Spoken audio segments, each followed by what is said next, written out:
Hello, my name is Daniel Rueckert from Technical University of Munich and Imperial College London. In this talk, I'm going to give you an overview of AI and its applications in medical imaging and how AI might shape the future of radiology. You'll all have seen a number of headlines in the press recently about AI and its application and impact in the real world. Now, in many of these examples, you will see that medicine is featured very prominently.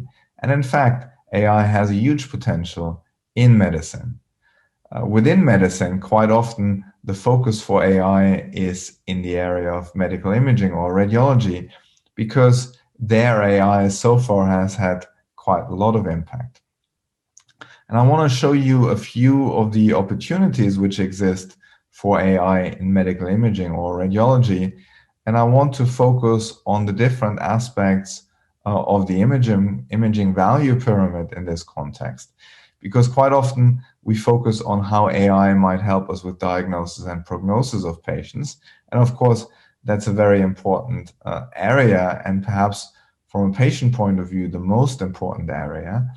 But AI has a huge potential also in other parts of the imaging pipeline. For example, in quantifying biomarkers and automating image segmentation, therefore making life for radiologists easier, as well as improving image quality and accelerating image acquisition, which also benefits both patients and radiologists.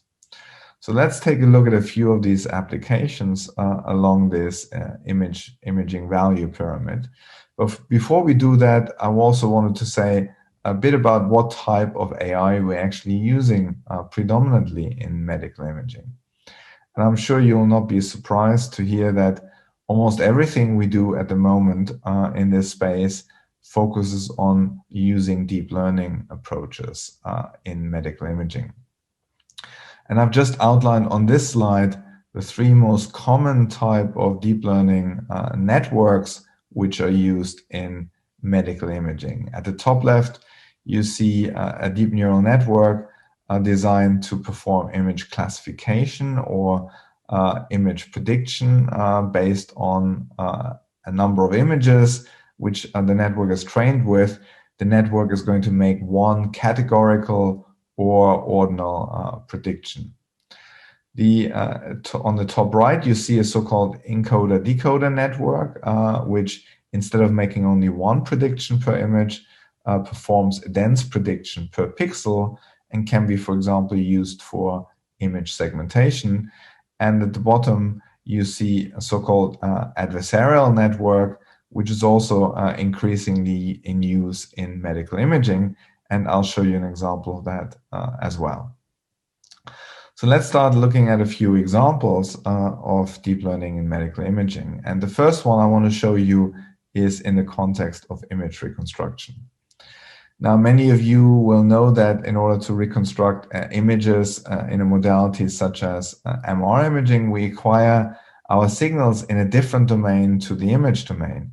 For example, in MR imaging, we typically acquire frequencies which correspond to a so-called K-space, and that K-space can be converted into an image by applying a Fourier transform to our samples. Now, one of the reasons why MR imaging is a relatively slow technique is that we have to measure all these frequencies one by one in a sequential fashion, and that makes the image acquisition process slow.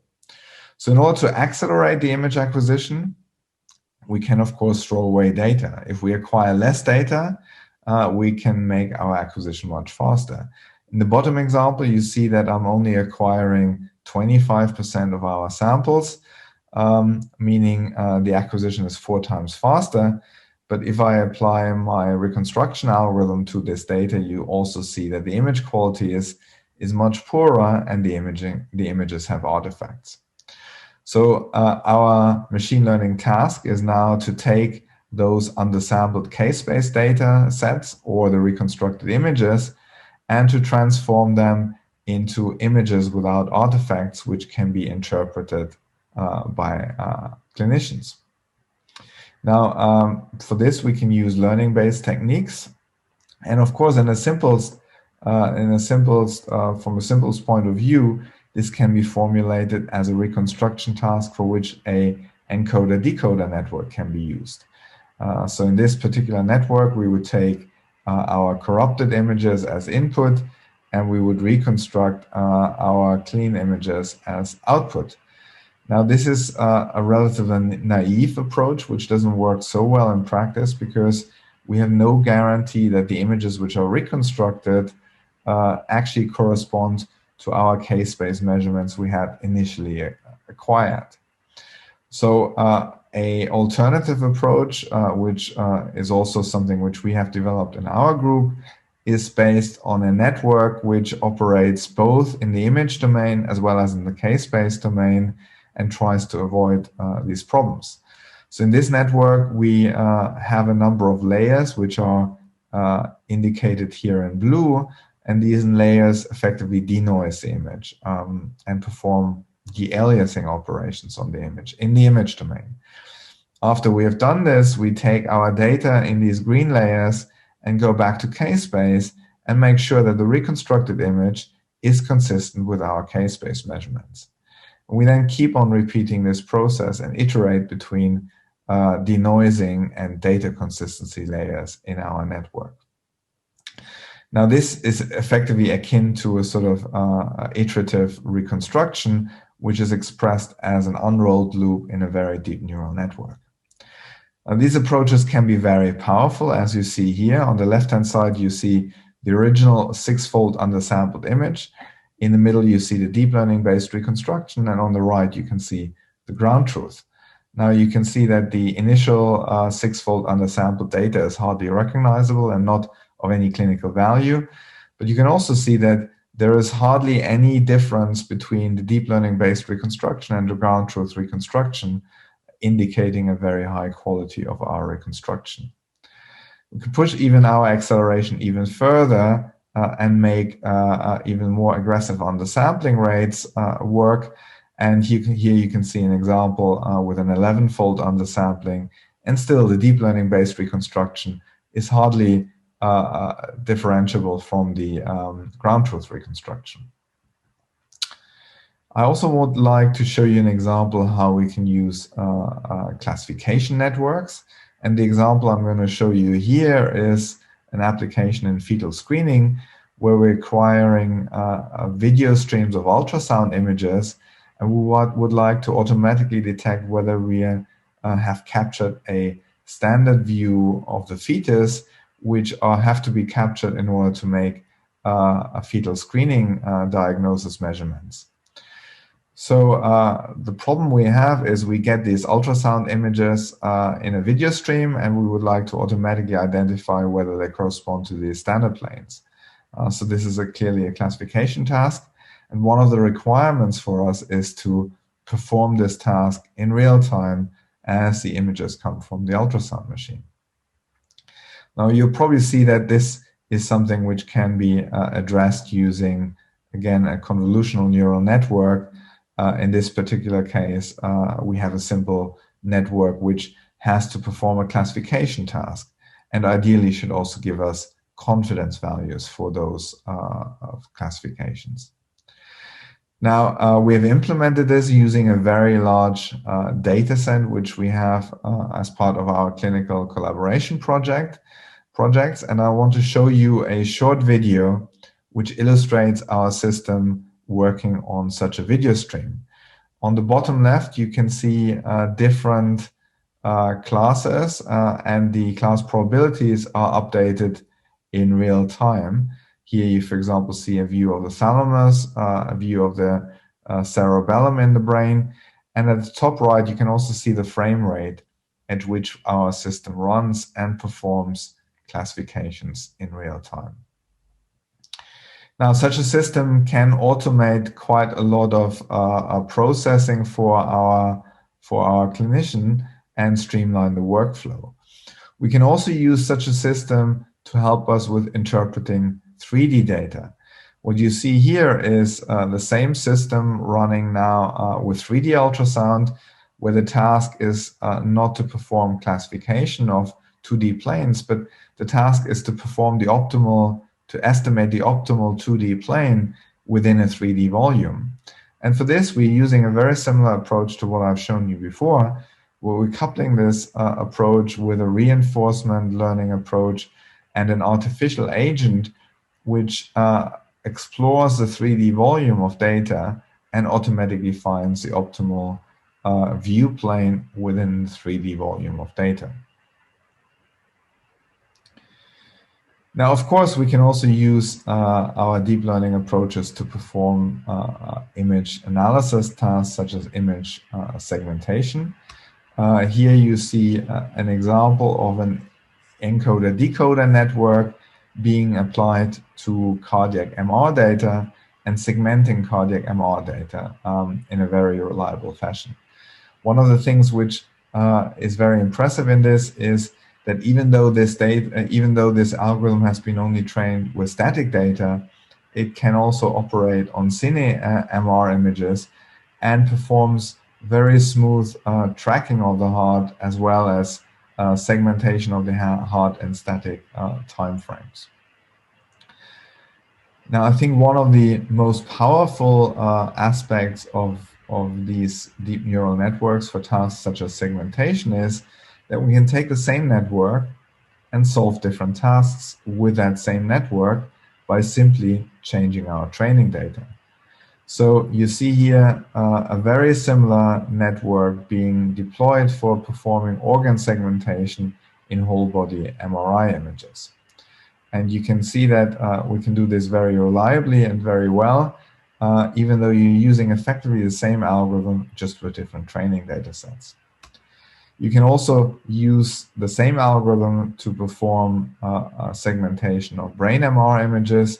Here, for example, segmentation of lesions in patients with traumatic brain injury.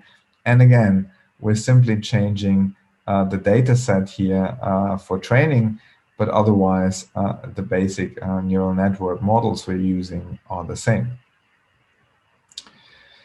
Nevertheless, there are some practical challenges with all of this, and that I'm sure many of you will have already encountered. For example, quite often you train your data, your algorithms with very nice homogeneous data in the lab. When you then deploy it in practice in the clinic, you find out that your data is much more noisy and inhomogeneous. And one of the challenges is quite often to build neural networks which generalize well to these different domains. And for this, we can use transfer learning. Now, quite often, we're also interested in building models which do not require more annotated training data sets. And that's one of the challenges. Now, the approach I'm going to show you here is something which uses so-called adversarial learning for tackling this problem. Let me first illustrate a bit what the problem is. So we have trained our model using our source data, actually performs well at separating our source data. But if we now move to the target data domain, the distribution of data might look slightly different. And if we applying the same classifier as before, then of course a number of these cases will be misclassified. So ideally, we would have built a classifier which is indicated by this green dashed line here, which would perform best for data in the source domain as well as in the target domain. But how can we train such a classifier, in particular when we don't have data in the target domain, or at least labeled data in the target domain? Well, the approach we're going to use here is something based on adversarial learning. And I'm going to illustrate this based on an example for cardiac image segmentation. So let's assume we have our network performing segmentation with labeled data from scanner A. We now also get data from scanner B. What we do is we add a second branch to our network, which classifies our images of whether they come from scanner A or B. And this is termed our discriminator loss. And what we're trying to do is we're trying to make that discrimination between scanner A and B as hard as possible. Because if we have done this, then the features which we have learned in the bottleneck layer are going to be domain invariant. Of course, we also have a segmentation loss as before. So we are training our network with these two competing targets, a segmentation loss, which we're trying to minimize, and the discriminator loss, which we're trying to maximize in order to learn domain invariant features. So the final example I want to show you is an example where we focus on decision support in the context of cardiovascular disease. You have already seen that we can segment our heart using deep learning approaches. And you probably also can imagine that we can estimate the motion of the heart using these tracking approaches, which I've shown you before. Now, using this combination, we now have data which not only shows us the structure of the heart, but also the function of the heart. And this can be used to build neural networks which predict survival in patients. Here we're looking at patients with a disease called pulmonary hypertension, and we're looking at the right ventricle. And if you look at conventional MR parameters, you can see that these models make it very that these groups which survive well and those which have poor survival are very hard to differentiate. If we're using machine learning models which take into account not only simple parameters but the shape of the heart as well as the motion of the heart, as you see at the bottom right, we can actually build much more powerful models separating those which have good survival from poor survival much more clearly. So let me conclude with giving you a short outlook of how AI might also change medical imaging in the future.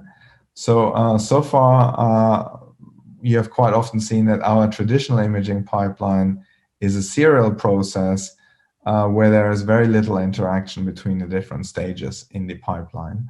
And we also find it difficult to optimize a pipeline for a particular clinical endpoint.